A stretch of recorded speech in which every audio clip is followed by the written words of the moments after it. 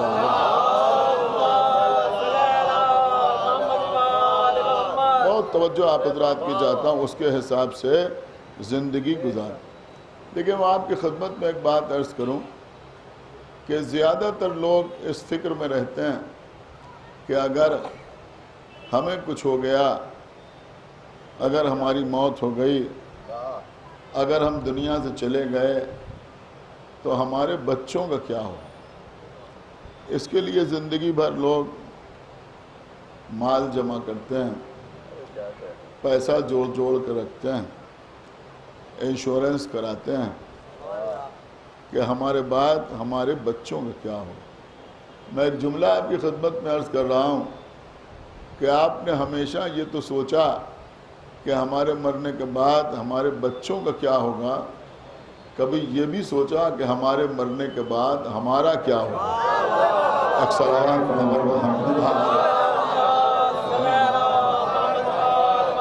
ایک صلوات اور پڑھے پر محمد۔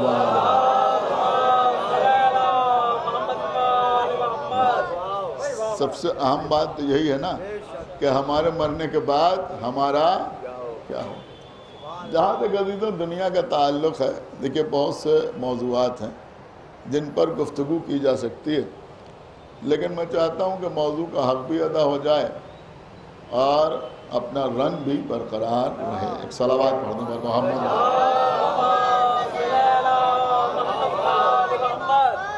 دیکھیے قبلہ ایک بہت باریک سی بات میں آپ کی خدمت میں عرض کر رہا ہوں کہ سورہ مومن، ایک سورہ ہے سورہ مومنون اور ایک سورہ ہے سورہ مومن، وہاں جمع کا صیغہ ہے، یہاں پر واحد ہے، وہ مومنون، یہ مومن۔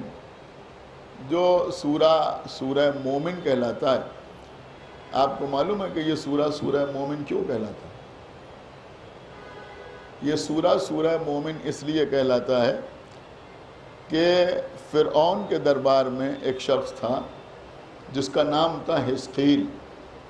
یہ نام قرآن مجید میں نہیں ہے لیکن تفاسیر میں ملتا ہے۔ اس شخص نے اپنے ایمان کو چھپائے رکھا، مومن تھا مگر اس نے اپنے ایمان کا اظہار نہیں کیا۔ اس کو کہا جاتا ہے قرآن کی زبان میں مومن آل فرعون۔ اب غور فرمانا، یعنی فرعون کی قوم کا مومن۔ بہت توجہ آپ حضرات کی چاہتا ہوں۔ جو لوگ تقیے کو بنیاد بنا کر ہم پر حملہ کرتے ہیں، ارے بھیا تقیے کی اہمیت یہ ہے کہ جس شخص نے تقیہ کیا اللہ نے اس کے نام پر سورے کا نام رکھا۔ ایک صلوات پڑھیں بر محمد و آل محمد، ایک بآواز بلند صلوات پڑھیں بر محمد۔ تو میرے خیال میں آپ حضرات جانتے ہو، میں اکثر پڑھتا بھی رہتا ہوں کہ سوروں کے جو نام ہیں وہ اس وجہ سے ہیں کہ اکثر سورے ایسے ہیں کہ جس میں سورہ تو بہت طویل ہے، 2-3 آیتوں میں کوئی تذکرہ ہوا ہے اور اس تذکرے کی وجہ سے اس پورے سورے کا نام وہی پڑ گیا ہے۔ تو اس سورے میں بھی اس شخص کا تذکرہ کیا گیا، لہذا اس کی وجہ سے اس سورے کا نام سورہ مومن رکھا گیا، سمجھ رہا؟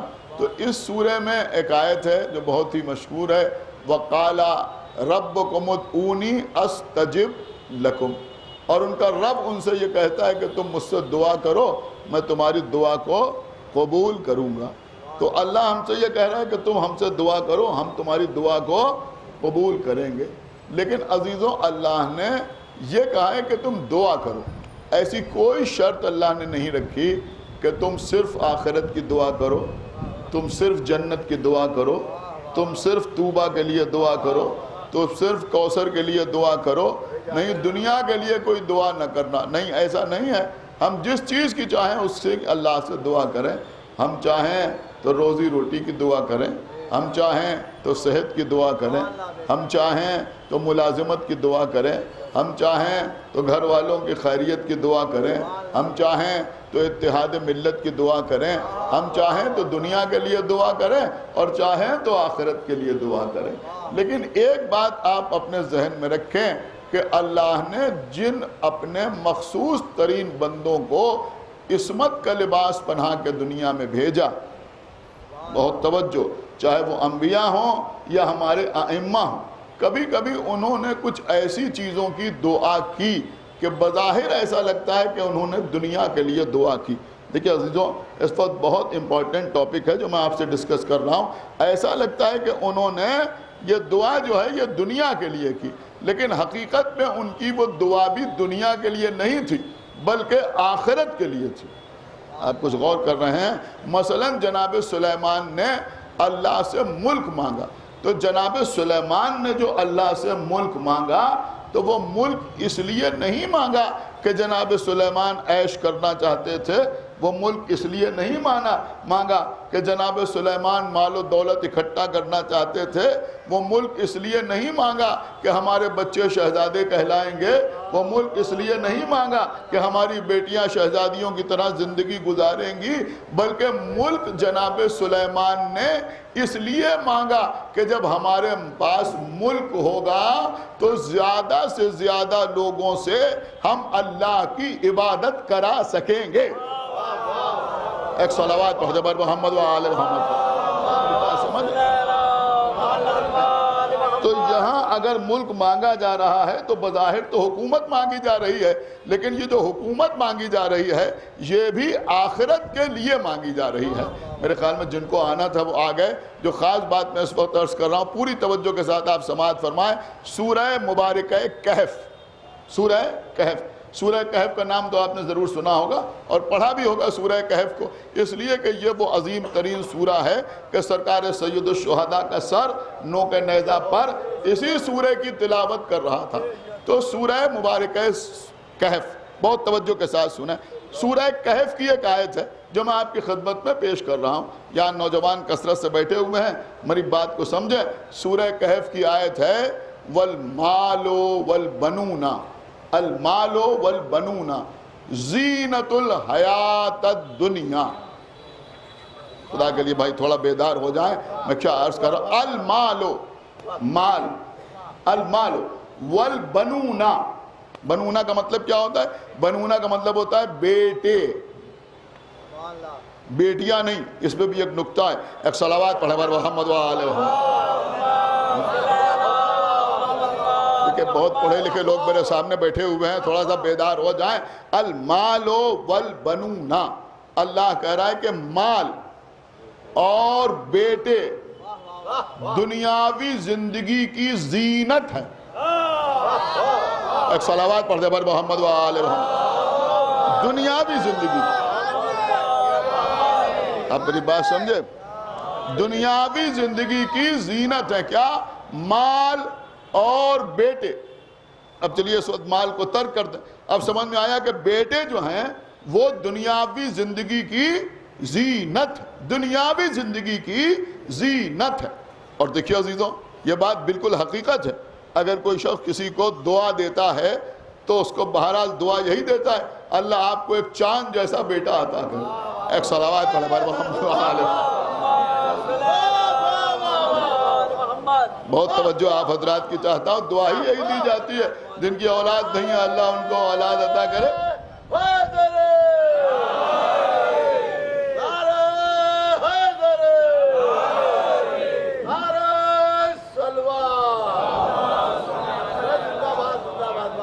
دیکھیں کل بھی آپ تشریف لائیں گے یا ہو سکتا ہے آج یا کسی مجلس میں وہ بھی آپ کی خدمت میں عرض کروں گا کہ بیٹی کی فضیلت کیا ہے. لیکن اس وقت آپ سنیں المال والبنون، اللہ کہہ رہا ہے کہ مال اور بنون یعنی بیٹے زینت الحیات الدنیا،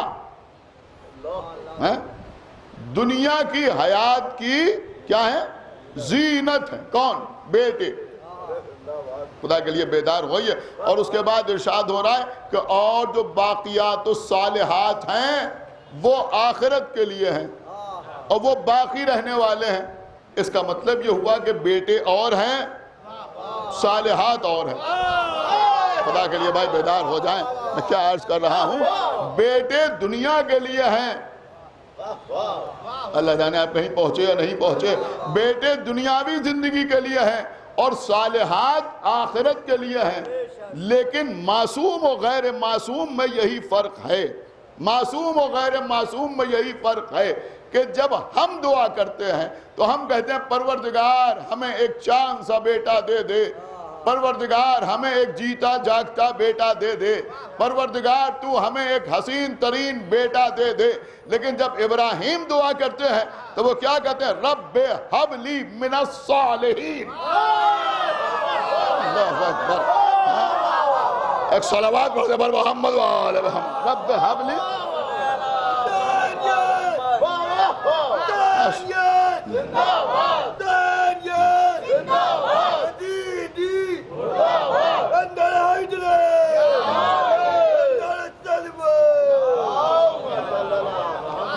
دیکھیں بڑی سنجیدہ گفتگو ہو رہی ہے. آپ بڑی طرح متوجہ رہیں تو انشاءاللہ کچھ باتیں آپ تک پہنچ جائیں گی کہ ابراہیم دعا کیا کر رہا ہے؟ رب ہب لی من الصالحین. پروردگار تو مجھے ایک صالح بیٹا عطا کر. اس کا مطلب یہ ہوا کہ یہ جو بیٹا ملے گا یہ خالی دنیاوی حیات کی زینت نہیں ہوگا. ایک صلوات پڑھ دے بر محمد وآل محمد. خالی دنیاوی حیات کی زینت نہیں ہوگا بلکہ یہ آخرت کی زینت بھی ہوگا. اس لیے کہ کہہ رہے ہیں رب ہب لی من الصالحین. سمجھ رہے ہیں؟ وہاں کہا جا رہا ہے صالحات جو ہے وہ آخرت کے لیے. یہاں ابراہیم کہہ رہے ہیں من الصالحین یعنی صالحین میں سے، یعنی ایک صالح بیٹا عطا کر. اور اللہ بھی آواز دے وَبَشَّرْنَاهُ بِغُلَامٍ حلیم. اور ہم نے ابراہیم کو ایک حلیم بیٹے کی بشارت دی. دیکھیں خدا جانے وہ اعتراضات آپ کے ذہن میں ہیں یا نہیں ہیں، لیکن چونکہ مجلس ریکارڈ ہو رہی ہے لہٰذا میں آپ کی خدمت میں عرض کر رہا ہوں کہ کچھ لوگوں نے پڑھ دیا، انہوں نے کہا صاحب معصومین کی دعائیں بھی اکثر قبول نہیں ہوئیں. نہیں، یہی تو بتایا گیا. فَبَشَّرْنَاهُ، فا کا مطلب ہوتا ہے فوراً، بغیر دیر کیے، امیڈیٹ، بلا فصل. اللہ کہہ رہا ہم نے بلا فصل، سن رہے ہیں؟ بلا فصل ابراہیم کو ایک حلیم بیٹے کی بشارت دی.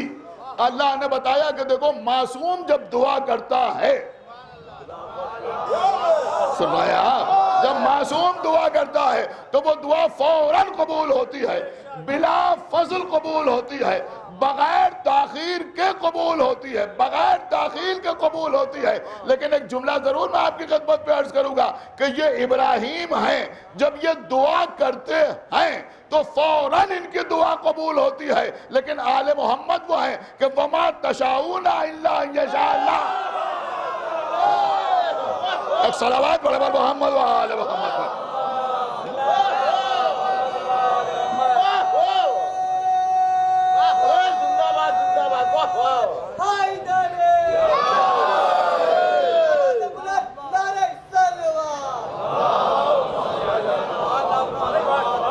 یہ تو کچھ چاہتے ہی نہیں سوائے اس کے کہ جو اللہ چاہتا ہے. اس کا مطلب یہ ہوا کہ جب یہ چاہتے ہیں تو اللہ چاہتا ہے. سمجھنا, جب یہ چاہتے ہیں تو اللہ چاہتا ہے. جملہ آپ کی خدمت میں عرض کر رہا ہوں, ارے بھائی ان میں اور ہم میں یہی فرق ہے کہ مومنین اللہ کو چاہتے ہیں, اللہ ان کے دل سے چاہتا ہے.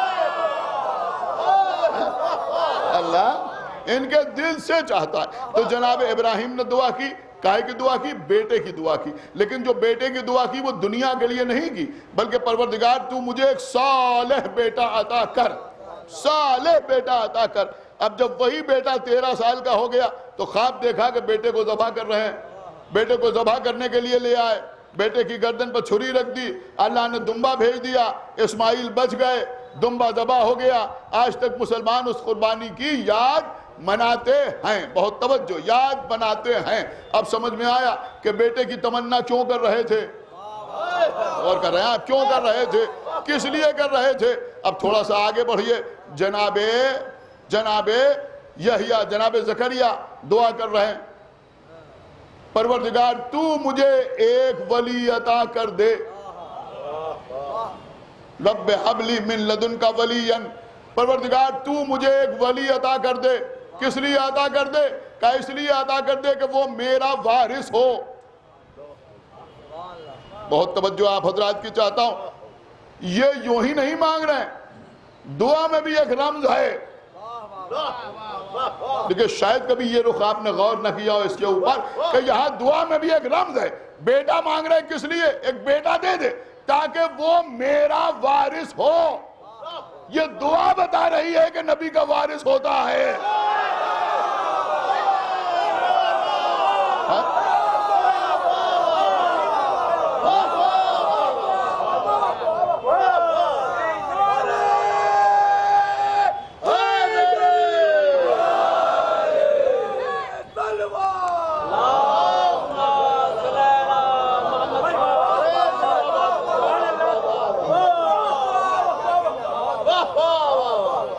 تو جناب زکریا دعا کریں, پروردگار تو مجھے ایک بیٹا عطا کر دے جو میرا اور آل یعقوب کا وارث ہو. تھوڑا سا اور آگے بڑھئے. دیکھیں بیٹے کی دعا ظاہر سی بات ہے اللہ کہہ رہے ہیں, ہم نہیں کہہ رہے ہیں. المال والبنون زینت الحیات الدنیا, حیات الدنیا. بس میں نے بہت سی چیزیں ترک کر دی, بہت سی مثالیں دے سکتا تھا. اب مولا متقیان جناب عقیل سے کہہ رہے ہیں, بھیا عقیل, ہائے ہائے, کسی ایسے بہادر خاندان میں میری شادی کرا دو جہاں سے ایسا بہادر بیٹا پیدا ہو جو کربلا میں میرے حسین کے کام آئے. غور کیا آپ نے, کس کے کام آئے؟ حسین کے کام آئے, یعنی دین کے کام آئے. اللہ اکبر, کیا سنیے, کس کے کام آئے؟ حسین کے کام آئے, یعنی دین کے کام آئے. اس کا مطلب یہ ہوا علی بھی جو بیٹا مانگ رہے ہیں, علی بھی جو بیٹا مانگ رہے ہیں, وہ علی نے جو بیٹا کا مانگا یا جس بیٹے کی تمنا کی, وہ بھی دنیاوی حیات کی زینت نہیں ہے. وہ بھی دنیا کی حیات کی زینت نہیں ہے, بلکہ اس کا تعلق بھی آخرت سے ہے. اس لیے کہ آخرت میں کیا کام آئے گا؟ کہ باقیات الصالحات. اب یہ صالحات اپنے ذہن میں رکھیں, پھر آقا عباس کی زیارت پڑھیں, السلام علیکہ یا ایھا العبد الصالح.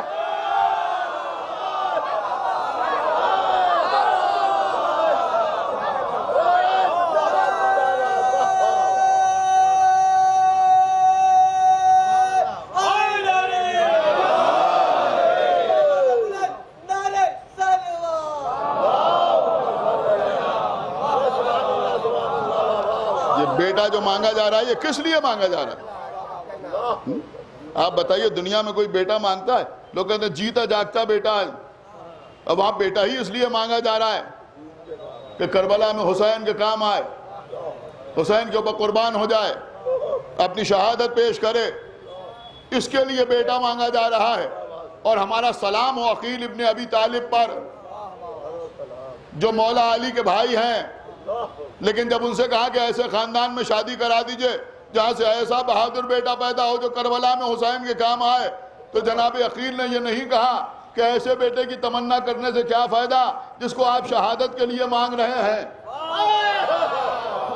دیکھیں اب یہ جملہ اس مجمع کی سمجھ میں نہ آئے گا تو کس کی سمجھ میں آئے گا؟ ایک بات سمجھ میں آئی کہ ابو طالب کا ہر بیٹا فلسفہ شہادت کو سمجھتا ہے۔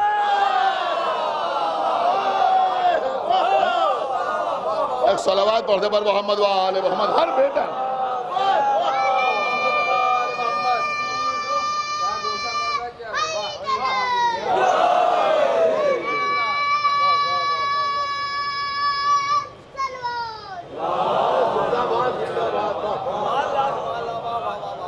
ایک بابا تو بولے صلوات پڑھتے پر محمد و آل محمد۔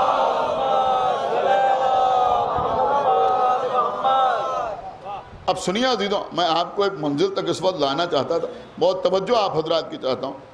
دیکھیں مولا عباس کو کیوں مانگا مولا علی؟ کربلا کے لیے۔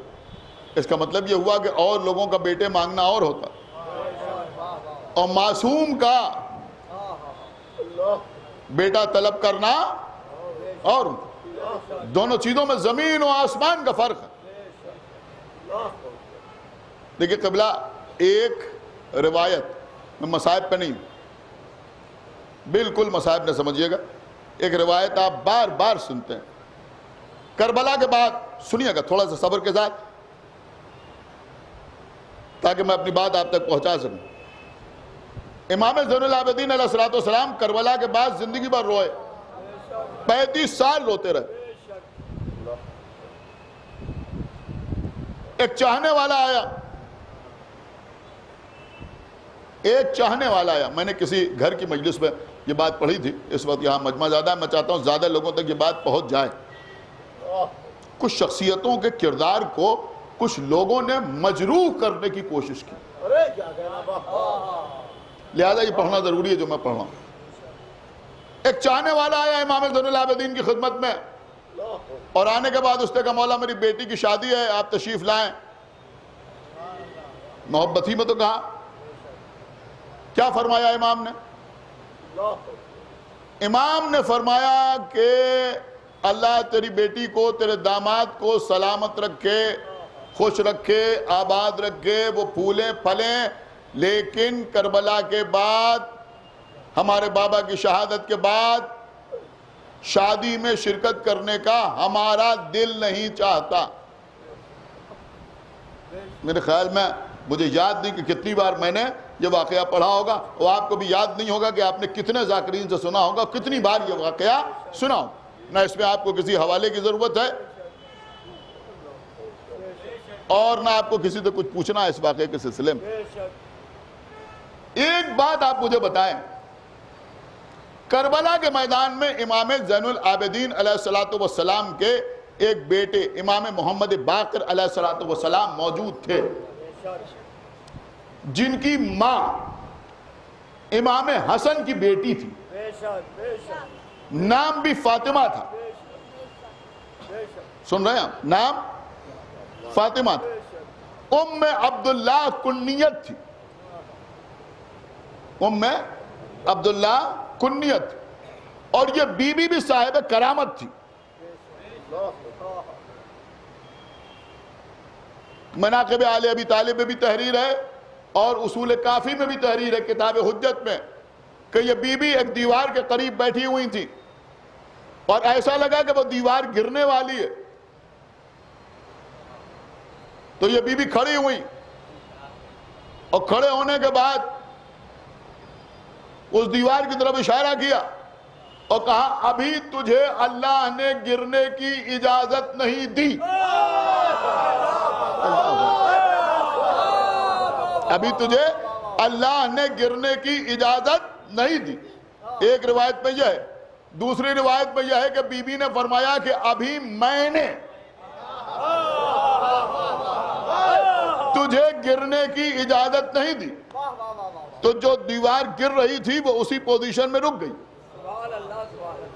لیکن قبلہ اگر رک جاتی، پرانے لکھنؤ کے لوگ بیٹھے ہوئے ہیں، نہ معلوم کتنی دیواریں ہم نے گلیوں میں دیکھی ہیں، انہوں نے کہا اب گری ہو تب گری، دیکھیے نا، دیکھیے اب تو کم ہو گئی ہیں لیکن ہم نے اپنے بچپن میں بہت دیکھی ہے، ابھی بھی بعض جگہ آپ کو دکھائی دے جائیں گے۔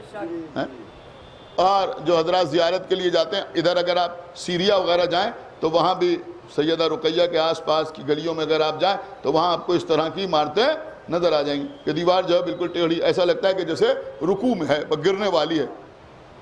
تو قبلہ اگر وہ دیوار ویسے ہی رہ جاتی تو لوگ کہتے وہ گری نہیں رہی تھی، بی بی کے روکنے سے کیا ہوا، لیکن بی بی کے کہنے سے وہ رکی اور اس کے بعد وہ تھوڑی دور گئی، اور جب دور گئی تو پھر دیوار کی طرف دیکھا کہ ہاں اب اجازت ہے کہ گر جا، تو وہ گر گئی۔ اللہ اکبر، ایک صلوات پڑھ دے محمد و آل محمد۔ تو یہ بی بی ہیں جناب فاطمہ بنت حسن، امام حسن کی بیٹی۔ پانچویں امام جو ہیں وہ امام حسین کے پوتے ہیں، امام حسن کے نواسے ہیں، سمجھنا، امام حسن کے نواسے ہیں۔ تو پانچویں امام موجود تھے، 35 سال امام روتے رہے۔ آپ مجھے بتائیں کہ جب 35 سال امام روتے رہے، شادیوں میں شرکت بھی نہیں کی، تو پھر آپ کے چوتھے امام نے زید شہید کی ماں سے عقد کیسے کیا؟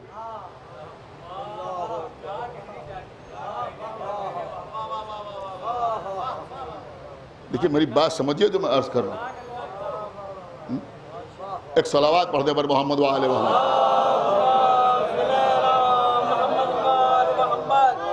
آپ بتائیے مجھے، اہم ترین سوال ہے یا نہیں ہے؟ اہم ترین سوال ہے یا نہیں ہے؟ پھر زید شہید کی ماں سے امام زین العابدین نے عقد کیسے کیا؟ نہیں عزیزوں، بات ایسے سمجھ میں نہیں آئے گی، بات یوں سمجھ میں آئے گی کہ بی بی فاطمہ زہرا کی شہادت کے بعد مولا علی کو کتنا غم تھا رسول کی بیٹی کی شہادت کا، کیا سنا آپ نے؟ لیکن اس غم کے باوجود جس طرح سے مولا علی نے جناب ام البنین سے عقد کیا، خدا کے لیے بھائی تھوڑا بیدار ہوئیے۔ اس کا مطلب یہ ہوا کہ اب یہ جو عقد ہو رہے ہیں یہ دنیا کے لیے نہیں ہو رہے ہیں، آخرت کے لیے ہو رہے ہیں۔ ایک صلوات پڑھ دے بر محمد و آل محمد، آخرت کے لیے۔ آپ نے شاید غور ہی نہیں کیا میں کیا عرض کر گیا۔ اب یہ امام زین العابدین علیہ السلام جو عقد کر رہے ہیں اور جناب زید شہید کی ولادت ہو رہی ہے، تو یہ زید شہید جو ہی دنیا میں نہیں آ رہے ہیں، یہ دنیا کی زینت بن کے نہیں آ رہے ہیں، یہ دین کے کام آنے کے لیے آ رہے ہیں۔ کیا بات بیٹا؟ ارے جاؤ تمہیں۔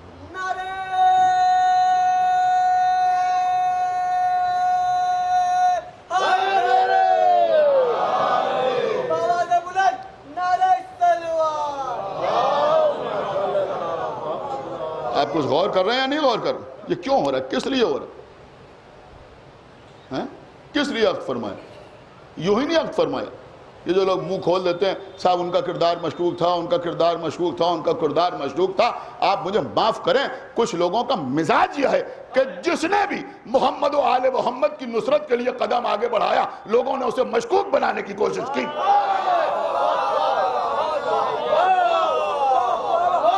سنا نہیں آپ نے جو میں نے عرض کیا؟ اگر ابو طالب نے محمد کی نصرت کی تو لوگوں نے ابو طالب کو مشکوک بنانے کی کوشش کی۔ کیا سنا یار؟ اگر ابو لولو فیروز نے بی بی فاطمہ زہرا کے دل کو خوش کرنا ہی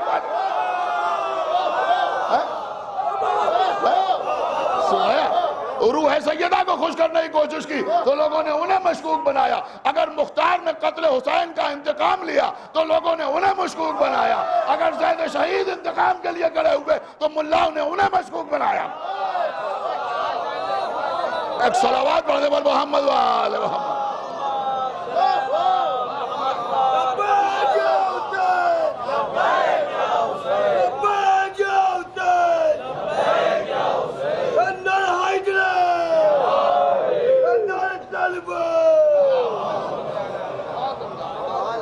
آپ اس سازش کو سمجھیے جو میں عرض کر رہا ہوں۔ ہر ایسے آدمی کو مشکوک بنانے کی کوشش کی گئی۔ ذرا آپ پڑھیے تو جناب زید شہید کی ولادت کیسے ہوئی؟ سنیں گے آپ؟ امام زین العابدین علیہ السلام نے خواب دیکھا، خواب دیکھا کہ آپ تشریف فرمائیں اور رسول اللہ بھی تشریف فرمائیں، مولا علی بھی تشریف فرمائیں، امام حسن اور امام حسین بھی تشریف فرمائیں، اور ایک حور العین کے ساتھ، دیکھیں انشاءاللہ آج آپ جائیں گے تو اپنے ساتھ کچھ لے کے جائیں گے، ایک حور العین کے ساتھ، حور العین سمجھے آپ؟ جنت کی حور کے ساتھ امام کا عقد ہو رہا ہے، اور جب عقد ہو گیا تو پیغمبر نے فرمایا میرے بیٹے علی تمہیں زید مبارک ہو، ایک صلوات پڑھتے پر محمد وآل محمد، میرے بیٹے علی۔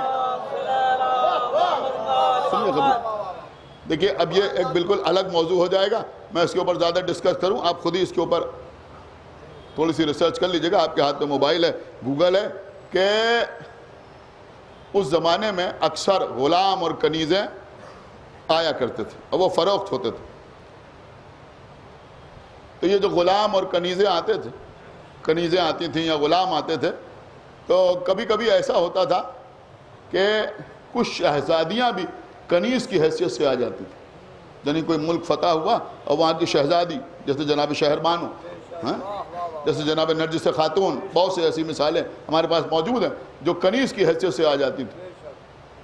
لیکن اگر کوئی معصوم موجود ہوتا تھا تو وہ ایسی شہزادیوں کی عزت کرتا تھا، احترام کرتا تھا، یا تو انہیں اختیار دیا جاتا تھا کہ تم اپنے گھر واپس چلی جاؤ، اور ورنہ اگر یہاں رہنا چاہو تو شریف خاندانوں میں جس شخص کو بہتر سمجھو اس کے ساتھ تمہارا عقد کر دیا جائے۔ سنیں قبلہ، بہت توجہ آپ حضرات کی چاہتا ہوں، اس کے ساتھ تمہارا عقد کر دیا جائے۔ امام نے خواب دیکھا، اذان سے پہلے امام اٹھے، نماز پڑھی، ناشتہ کیا، کسی نے دق الباب کیا، آگے بڑھ کے گھر کا دروازہ کھولا، کہا کون ہو تم؟ کہا ہم مختار کے قاصد ہیں۔ خدا کے لیے بیدار ہوئیے، ہم مختار کے قاصد ہیں، مختار نے ہمیں بھیجا ہے آپ کے پاس خط لے کے۔ وہ خط امام نے لیا، پڑھا، اس میں لکھا تھا کہ مولا سندھ سے کچھ کنیزیں آئی ہیں، اس میں ایک کنیز آئی ہے جو شہزادی ہے۔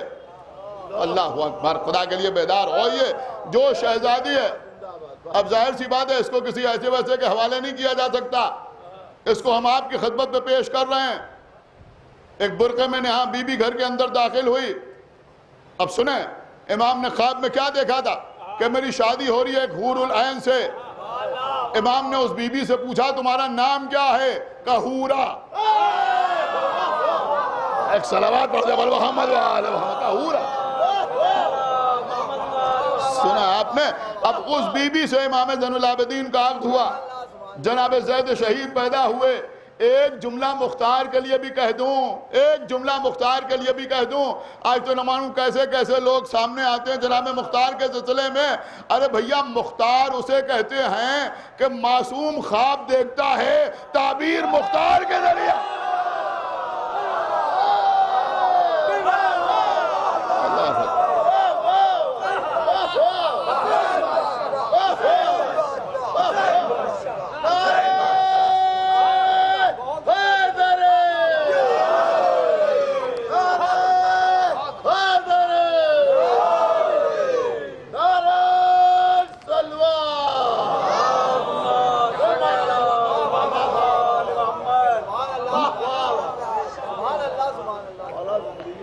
سنیے قبلہ، اب جناب زید شہید کی ولادت ہوئی۔ اب بات آگئی ہے تو چلیے آج اسی کو مجلس تمام ہو جائے۔ جناب زید شہید دنیا میں تشریف لائے، میرے خیال میں بہت کم تذکرہ ہوتا ہے، ایسے ہی کہیں ہو گیا تو ہو گیا۔ یہ جو آپ کے گھر میں کتاب رکھی ہے صحیفہ سجادیہ، صحیفہ کاملہ، یہ کیا ہے؟ یہ دعاؤں کا مجموعہ۔ کس کی دعائیں؟ اگر دیر ہو رہی ہے تو میں کل پڑھ دوں. ایک صلوات پڑھے بر محمد وآل. ویسے ابھی 40 منٹ ہوئے ہیں. ایک صلوات پڑھے بر محمد وآل. چلیے آج مکمل ہی ہو جائے بات. تو یہ صحیفہ کاملہ یہ ہے امام زین العابدین کی دعاؤں کا مجموعہ. دیکھیں یہ سب باتیں ہمارے بچوں کو معلوم ہونا چاہیے. یہ ہے مجموعہ ہیں دعائیں ہیں. شاید بہت سے لوگوں کو حیرت ہو کہ یہ کتاب جو ہے صحیفہ کاملہ یہ نہج البلاغہ سے قدیم. دیکھیں مجھے معلوم تھا ایسے ہی اس کے اوپر لوگ رسپانس کریں گے, سمجھ میں نہیں آئے گا. یہ نہج البلاغہ سے پہلے ظہور میں آئی. نہج البلاغہ جو ہے وہ مولا علی کے خطبات کا مجموعہ ہے, لیکن 400 سال کے بعد سید رضی نے جمع کیا. نہج البلاغہ کا کوئی خطبہ مولا علی نے ڈکٹیٹ نہیں کیا ہے. مولا علی نے اپنے سامنے نہج البلاغہ کو جمع نہیں کرایا. 400 سال کے بعد جمع ہوا. حالانکہ نہج البلاغہ کا لفظ مولا علی کا کلام ہے, کوئی شک نہیں, کوئی شبہ نہیں. لیکن بعض خطبات نہج البلاغہ کے جن سے لوگوں کی دکھتی ہوئی رگ دبتی ہے,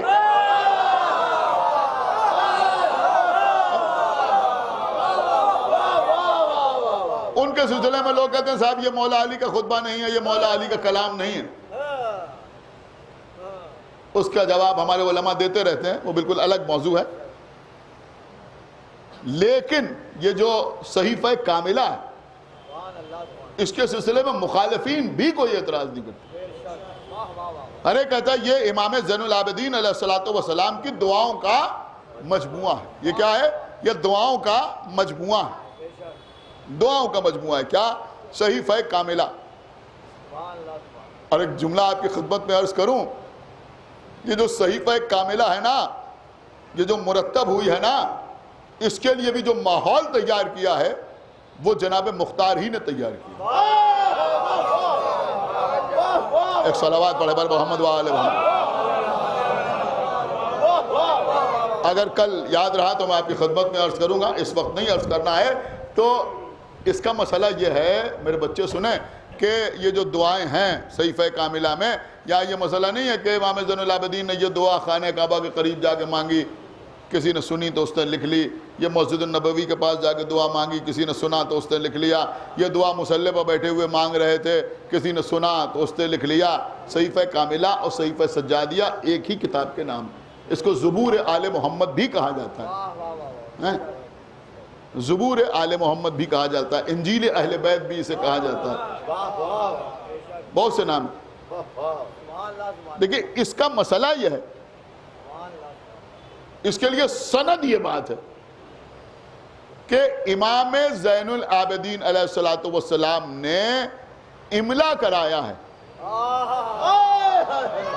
یہ دعائیں ڈکٹیٹ کی ہیں.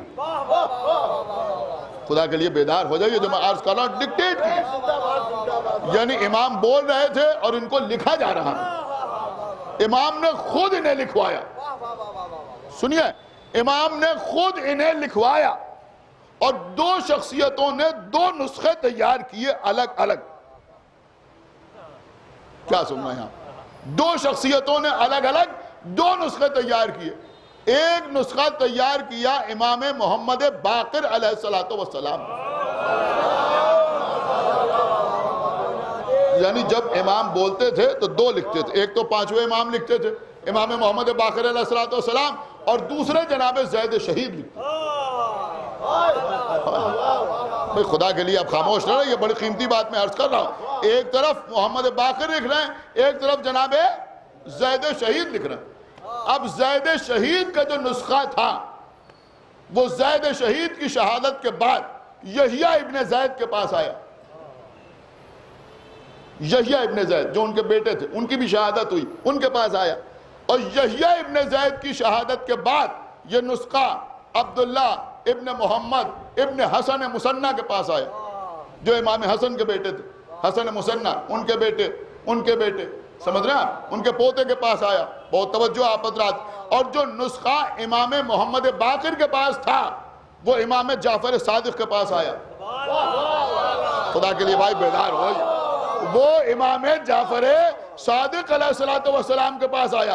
تو ایک نسخہ ادھر سے اور ایک نسخہ ادھر سے. بہت توجہ. اب چونکہ امام جعفر صادق علیہ السلام کے زمانے میں، دیکھیں اتنی ڈیٹیل شاید کوئی بتائے نا، امام جعفر صادق علیہ السلام کے زمانے میں چونکہ بنی امیہ اور بنی عباس کے درمیان جنگ ہو رہی تھی، حالات سازگار تھے. کیا سن رہا؟ لہذا امام جعفر صادق علیہ السلام نے چاہا کہ یہ صحیفہ سجادیہ لوگوں کے سامنے آئے. لہذا امام نے ایک پروگرام کیا، لوگوں کو بلایا. جب کثیر تعداد میں لوگ آ گئے امام کے سامنے تو امام نے وہ نسخہ بھی نکالا جو امام کے پاس تھا، اور وہ نسخہ بھی منگایا جو زید شہید نے تحریر کیا تھا، جو حسن مصنع کے پوتے کے پاس تھا. تو عبداللہ وہ نسخہ لے کے آئے. امام گھر کے اندر سے اپنے بابا کے ہاتھ کا لکھا ہوا نسخہ لے کے آئے. اب ظاہر سی بات ہے، ایک نسخہ وہ تھا جسے 5ویں امام نے لکھا تھا جو معصوم تھے، اور ایک نسخہ وہ تھا جو زید شہید نے لکھا تھا. چھٹے امام نے دونوں نسخوں کو برابر رکھا اور پڑھنا شروع کیا تو زیر و زبر کا فرق نہ پایا.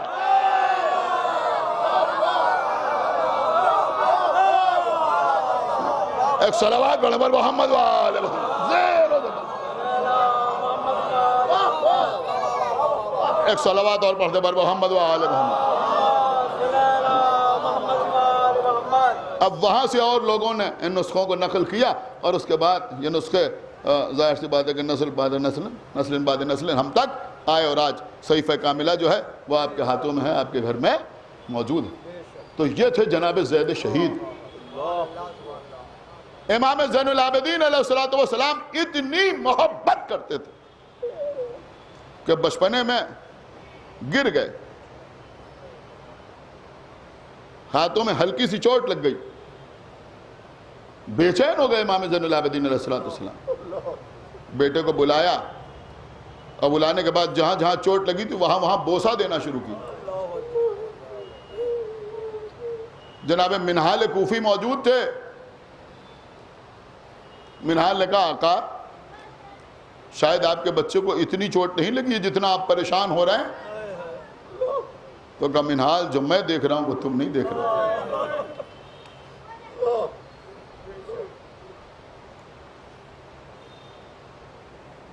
میرا یہ بیٹا ہمارے حق کے لیے قیام کرے گا، اور میں دیکھ رہا ہوں کہ کناسہ کے مقام پر اس کا لاشا لٹکا ہوا ہے. کافی عرصے تک اس کا لاشا لٹکا رہے. خدا آپ کو کسی غم میں نہ ڈلائے سوائے غم سرکار سید الشہداء. بس عزیزوں، میں کہوں گا مولا آپ کے بیٹے سے ہلکی سی چوٹ لگ گئی، آپ سے برداشت نہ ہوا، مستقبل کے واقعات یاد آ گئے. ایک بات سمجھ میں آئی کہ امام زین العابدین ماضی کے لیے بھی روئے، مستقبل کے لیے بھی روئے.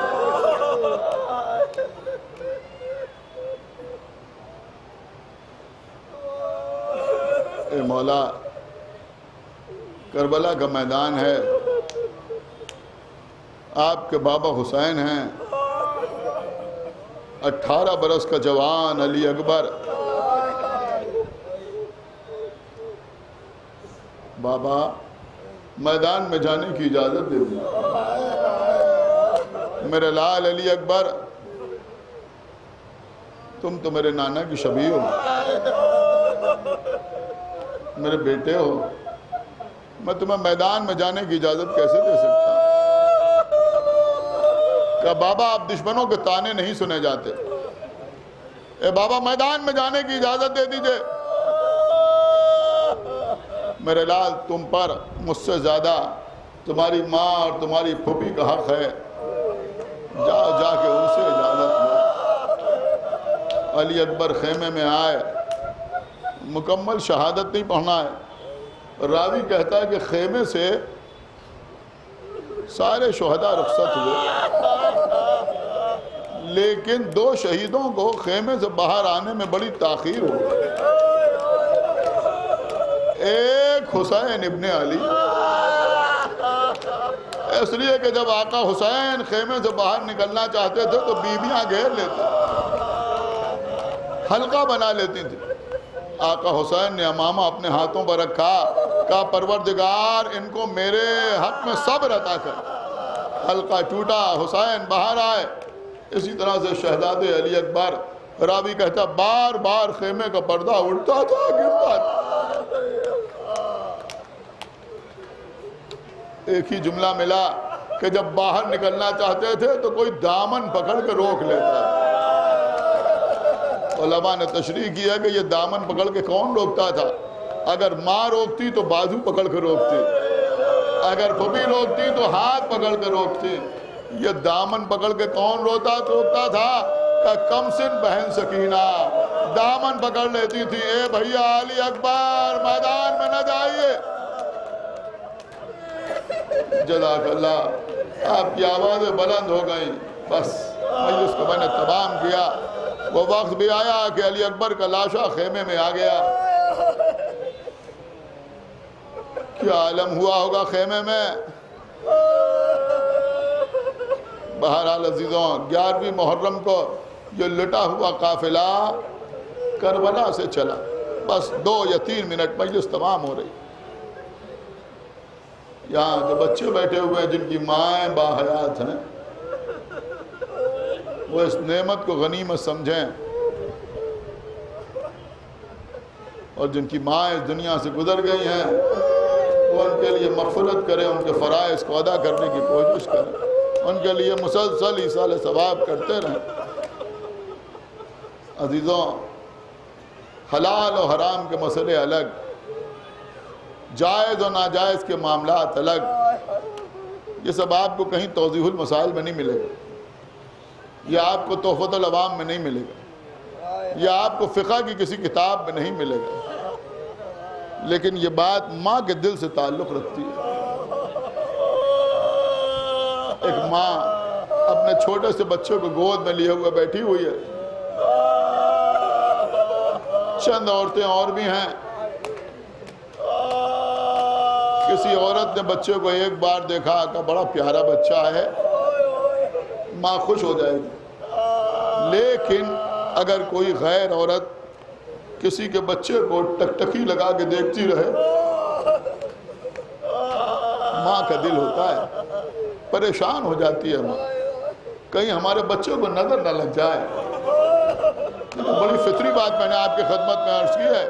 ہم نے اکثر دیکھا ہے کہ مائیں اپنے بچے کو اپنے آنچا سے ڈھک لیتی ہے. یہ اس طرح سے کیوں دیکھ رہی ہے؟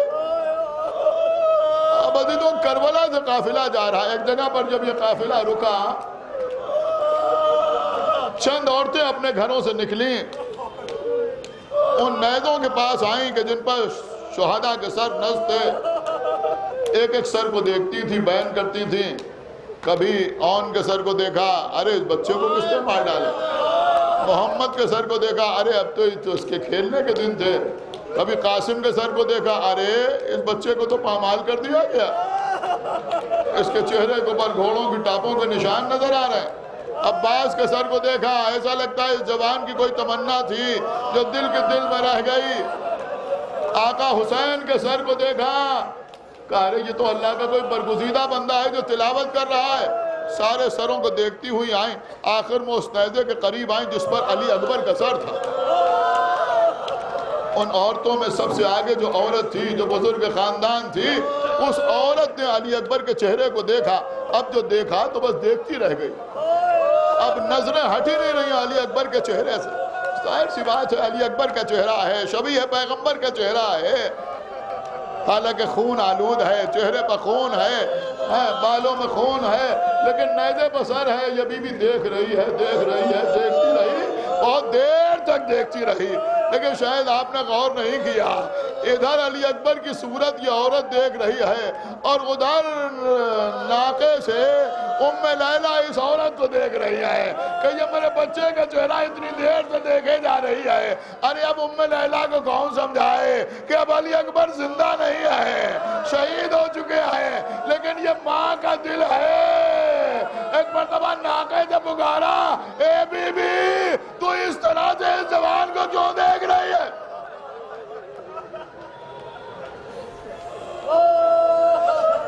تو نظر ہٹاتی کیوں نہیں؟ بس ابھی تو یہ بی بی کہتی ہے اے بی بی میں کسی بری نیت سے نہیں دیکھ رہی ہوں. اے بی بی میں تو یہ سوچ رہی ہوں کہ ایسا حسین جوان مارا گیا. میں تو اللہ سے دعا کرتی ہوں کہ اس کی ماں دنیا میں زندہ نہ ہو. اس لیے کہ ماں کیسے برداشت کرے گی کہ ایسا جوان مارا جائے اور ماں زندہ رہے. بس یہ سننا تھا کہ ام لیلہ نے اپنے کو ناقے سے گرا دیا.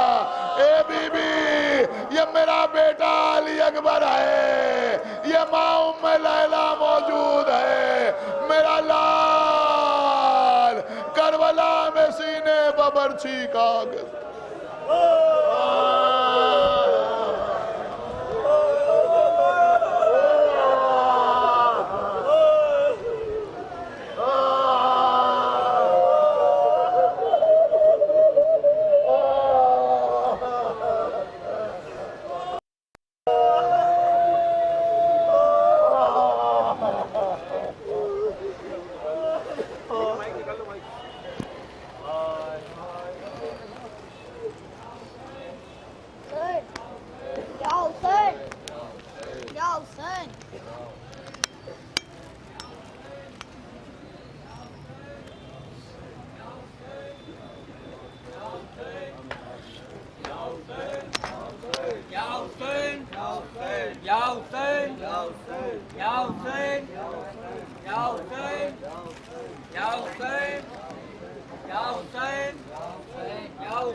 اماں فضا بتا دے مجھ کو پتھر کیوں آ رہے ہیں. اماں فضا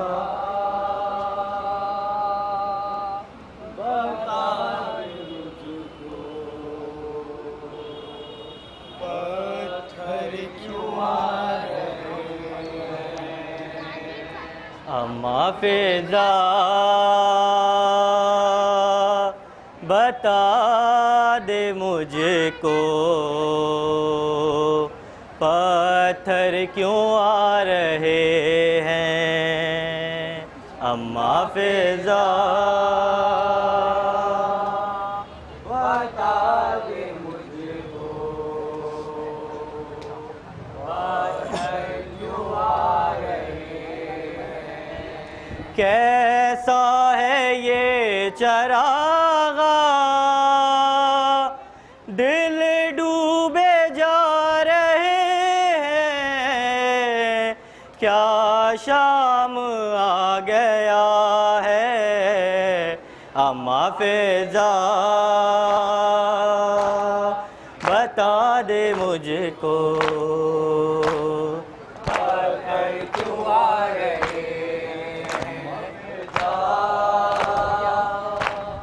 بتا دے مجھ کو پتھر کیوں آ رہے ہیں. اتنا چلے ہیں پیدل کانٹوں پہ سار قیدی تھک جاتی چلتے چلتے چلتی اگر زمین بھی پیروں کے آبلے بھی آنسو بہا رہے ہیں. کیا شام آ گیا ہے اما فضا بتا دے مجھ کو اما فضا بتا دے مجھ کو اما فضا بتا دے مجھ کو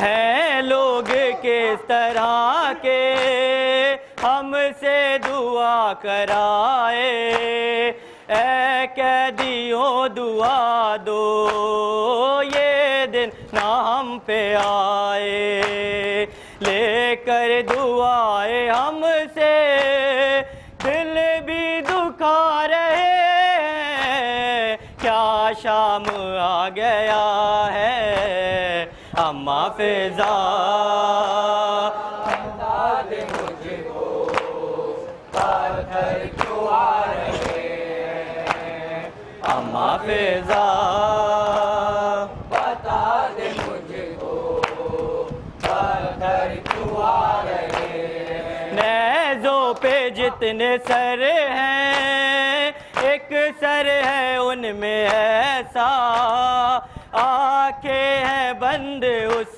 کی اور خاک پہ ہے گرتا عباس کا یہ سر ہے تیور بتا رہے ہیں کیا شام آ گیا ہے اما فضا بتا دے مجھ کو پتھر کیوں آ رہے ہیں اما فضا بتا دے مجھ کو پتھر کیوں آ رہے ہیں اما فضا بتا دے مجھ کو پتھر کیوں آ رہے ہیں ماں کی گودیوں سے لپٹے ہوئے ہیں بچے ہیں ہاتھ رسیوں میں پاؤں کے